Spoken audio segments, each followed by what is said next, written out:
Okay, good morning. We are still reading The Mystery of History, Volume 4. We are on page 6 at the bottom. We're just going to be reading and chatting. I won't read it exactly, and sometimes I'll skip a few parts, sometimes I'll summarize, but we will be going through the book. Okay, so we stopped off at talking about Mass in B minor, and that it's a piece that's celebrated by Lutherans and Catholics today and performed usually in shorter segments because it's a 2-hour piece of music. What are Lutherans? Lutherans, do you remember when we talked about Martin Luther? Cruz, do you remember who Martin Luther was? Yes. Who was Martin Luther? He was the guy who would make the 95 Theses. Yes, he put up the 95 Theses, and he was really putting them up to be what? So that because he thought that the church was like, and it wasn't following God. He wanted to discuss these topics. He said, I think we should discuss these topics. And instead it turned into a whole movement that turned into the Protestant movement. And from that, Caleb, the Lutheran Church was formed based on a lot of his ideas about what the Lord was saying in the Bible. Okay, so as wonderful a tribute as that piece, Mass in B minor, is to Bach, probably his most endearing work is part of the cantata titled Herz und Mund und Tat und Leben. And it's German, meaning heart and mouth and deed and life.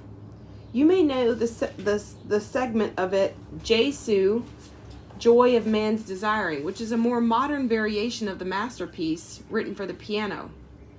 It's taught usually in piano classes and used in weddings.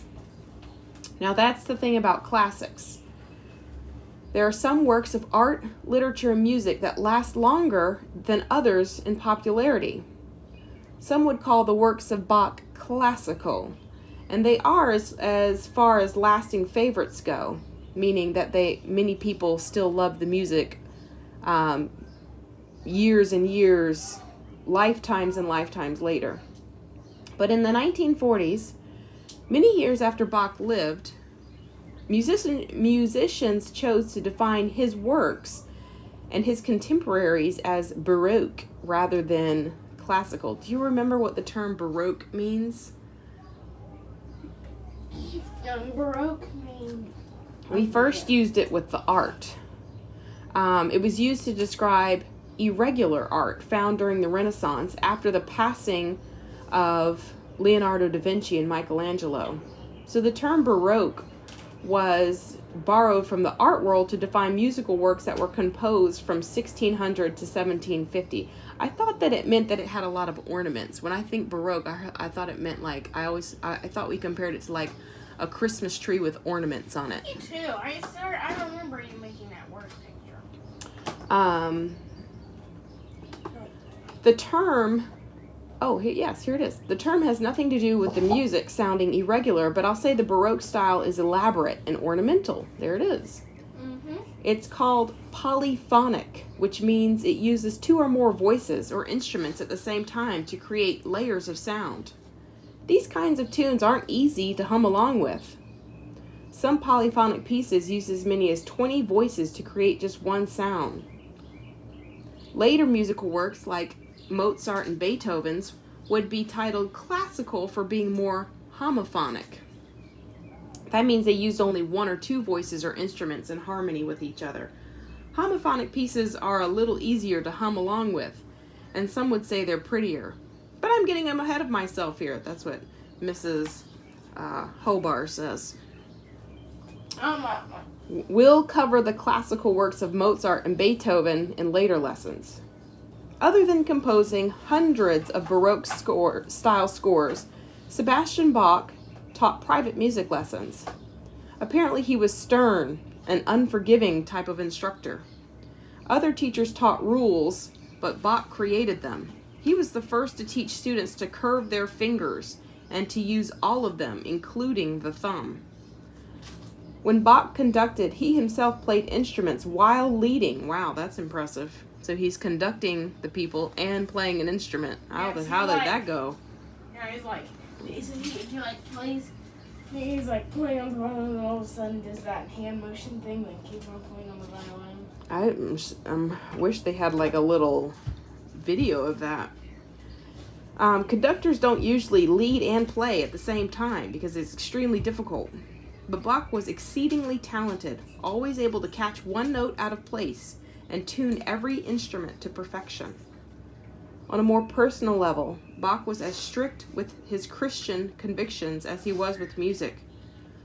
To remember his need for the Savior, he started his sacred pieces with the letters JJ for Jesu Juva, which is Latin for Jesus help. He ended his pieces with SDG, meaning Soli Deo Gloria, which in Latin means to God alone be the glory.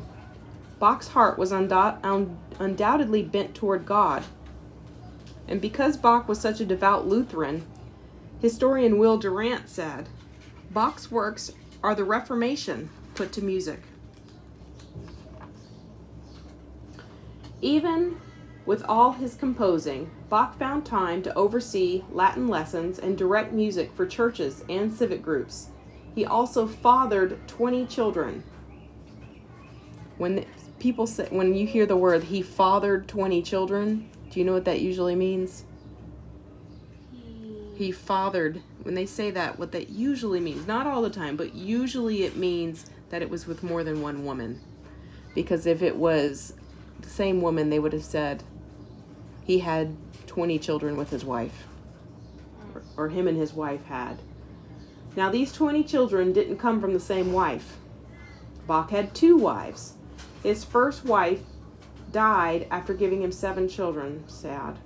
And then he married again and had 13 more.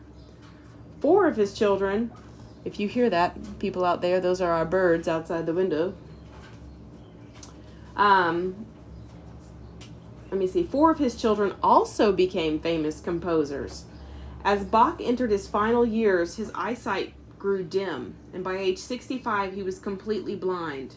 Did you know that when Bach died, he was hardly famous at all? Only family and close friends grieved his passing. But years after he died, others began to discover and appreciate the magnificent works of Bach. Composers like Mozart and Mendelssohn hailed Bach as one of the finest musicians who had ever lived. After Bach's death, it was Mendelssohn who first performed Bach's Passion according to St. Matthew. Okay, that's all for Bach, and we'll start looking at George Friedrich Handel, who was also born in Germany and lived at the same time as Bach, but the two probably never met and their careers were very different. So we're on page 8. We're going to stop there for today. Do y'all have any comments? No. Okay, well that's all for now. We will see you when we pick back up on our next school week. Have a good day. Bye.